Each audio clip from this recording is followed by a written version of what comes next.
नमस्कार। मु आज मोर आउ एक स्वरचित कविता आवृत्ति करुछि।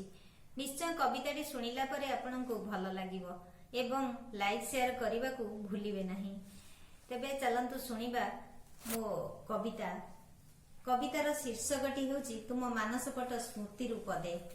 तुम मानसपटर चित्र मोनालिसा जेबे तुम मन दरजा डेई तुमको संपूर्ण दिसे। जेबे तुम मन दरजा डेई तुमको संपूर्ण दिसे। जहाकु साइती छ तुम हृदय भितरे से आसी तुम कानरे तुम स्वप्नर कहानी कहे। तुमको हतबाग करी थरे नुहे बारंबार। तुमको हतबाग करी थरे नुहे बारंबार।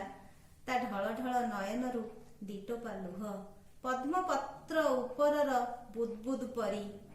पद्मपत्र उपरर बुदबुद परी तुम छाती रे इड़ी गले भिजी जाए हृदय पर्यंत।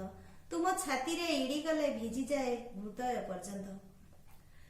कोकिलर स्वर परी अति मधुर ता अनुपस्थिति को सूचाई दिए।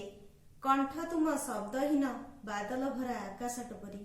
तुम कंठ तुम शब्दहीन बादल भरा आकाशटे परी।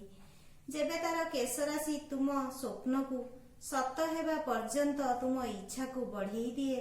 आखि खोली देखिनिय थरे सेही मोनालिसार चित्रपट को तुम नयनर सामनारे।